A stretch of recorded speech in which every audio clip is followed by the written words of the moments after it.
देखिए 10th class के math में सबसे पहला हमारा टॉपिक है, उसका नाम है वास्तविक संख्याएं।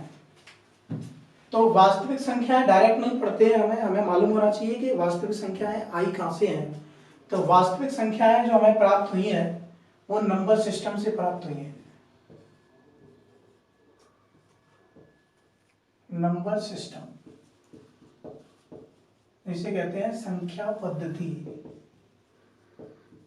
क्या कहते हैं उसको? संख्या पद्धति कहते हैं।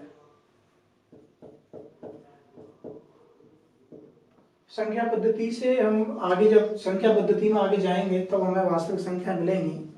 तो संख्या पद्धति में जो सबसे बड़ी संख्या होती है उसको हम कहते हैं कॉम्प्लेक्स नंबर।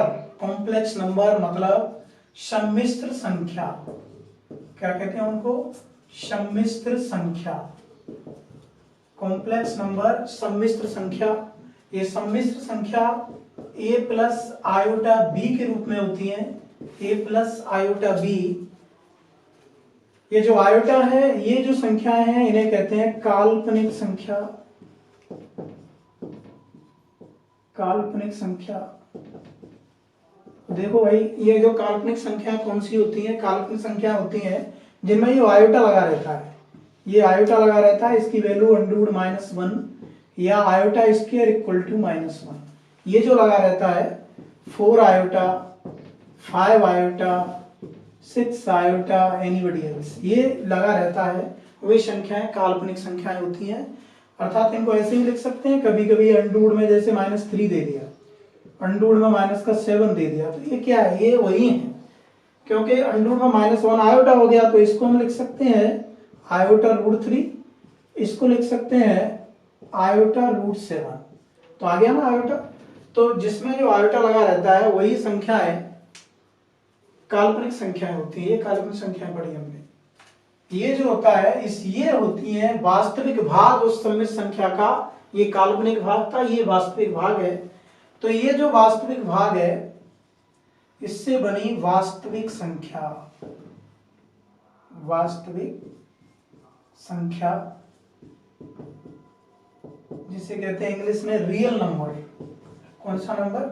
रियल नंबर कहते हैं। वास्तविक संख्याओं के 2 पार्ट्स हुए, मैं आपको बता दूं। पहला हुआ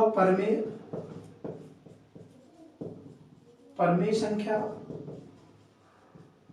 दूसरा हुआ अपरमेय संख्या।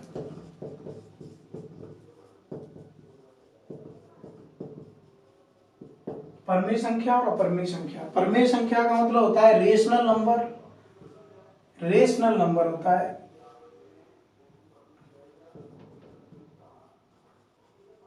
रेशनल नंबर, और ये होता है इरेशनल नंबर।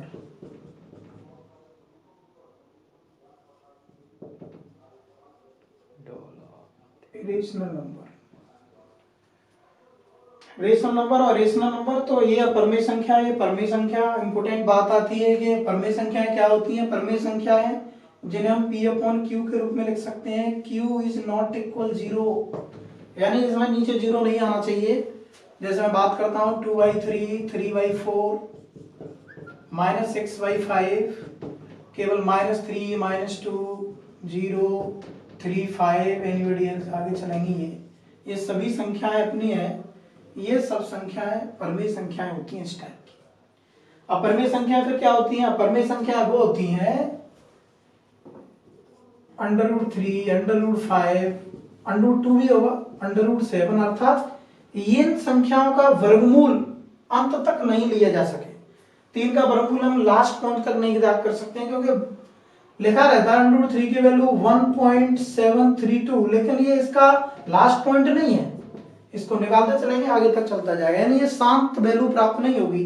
ये शांत वैल्यू है, इसका कभी एंड नहीं होगा। इसलिए ऐसी संख्याएं जिनका वर्गमूल नहीं निकलेगा वो अंडरूट के अंदर ही रहेंगी। इसका मतलब 3 नहीं, √3 अपरमेय है, √5 अपरमेय, √7 अपरमेय है, पाई भी अपरमेय होगी। पाई भी जो कैसी होगी? एक अपरमेय संख्या होगी।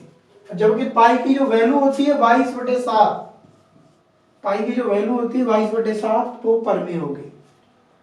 परमेय संख्या के फिर 2 पार्ट्स किए गए। एक पूर्णांक और एक भिन्न, पूर्णांक और भिन्न दो पार्ट्स किए गए। पूर्णांक जो नेगेटिव से पॉजिटिव की तरफ चलता है,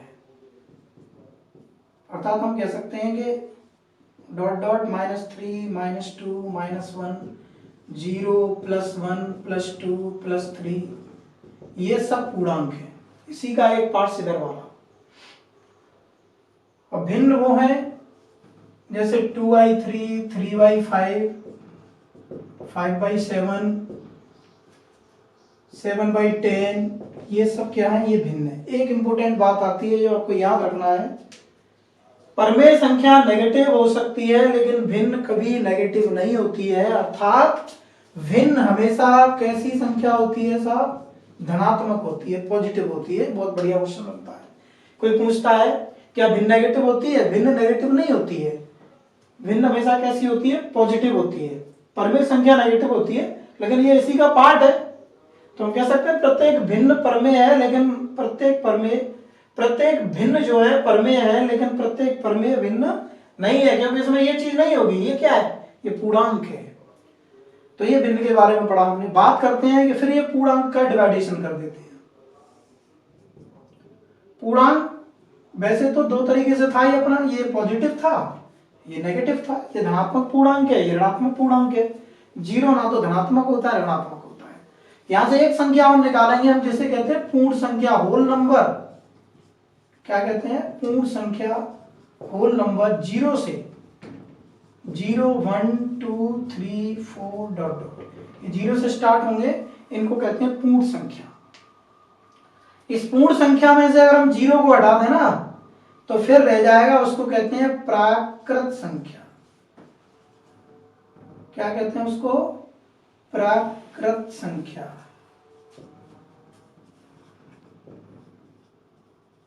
नेचुरल नंबर कहते हैं ये होल नंबर, ये नेचुरल नंबर। इतनी संख्या ली जाएंगी सिर्फ ये 1 2 3 4 5 6 डॉट डॉट, ये सभी संख्याएं प्राकृत संख्या हैं।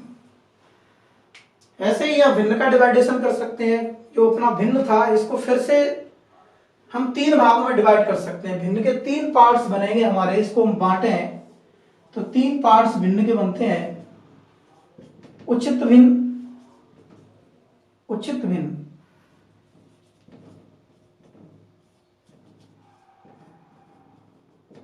ऐसे ही अनुचित भिन्न, अनुचित भिन्न और दशमलव भिन्न। उचित मतलब प्रॉपर, अनुचित इम्प्रॉपर, और ये दशमलव भिन्न।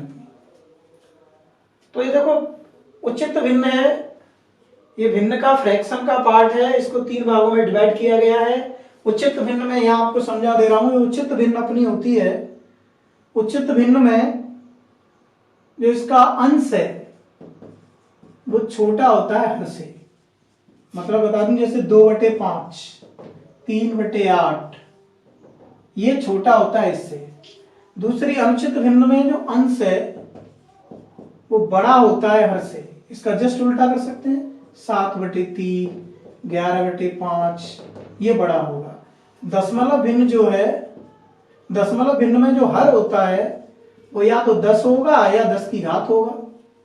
10 हो सकता है, 100 हो सकता है, 1000 हो सकता है। जैसे 7/10, हर नीचे वाला जो है या तो 10 होगा या 100 होगा, 1000 होगा। 7/10 11/100 है ना, 99/1000 ऐसे लिख सकते हैं। ये सभी संख्याएं दशमलव है। हो सकता है बोर्ड में रोशनी की वजह से ये चीज दिखाई ना दे रही हो, तो ये फिर से मैं बता दे रहा हूं, ये अपरमेय संख्या है। अपरमेय संख्याएं वही संख्याएं होती हैं जिनका वर्गमूल निकाले हम, वर्गमूल सहित वो संख्याएं होती हैं जिनको अंत तक हल नहीं किया जा सकता। इन्हें P/Q के रूप में नहीं लिखा जा सकता है। ये P/Q का रूप था, इनको P/Q के रूप में नहीं लिखा जाएगा। यानी ये किसमें नहीं आएंगी, ये P/Q के रूप में नहीं लिखी जा सकती, ये इस रूप में नहीं आएंगी। इसलिए √3 √5 √7 √2 भी होगा, √8 भी होगा, √5 भी होगा, जिनका वर्गमूल आ जाएगा वो नहीं होंगे, जैसे √4 नहीं होगा। तो बाकी का आगे का पार्ट्स है वो फिर से फेस करेंगे। तब तक के लिए धन्यवाद।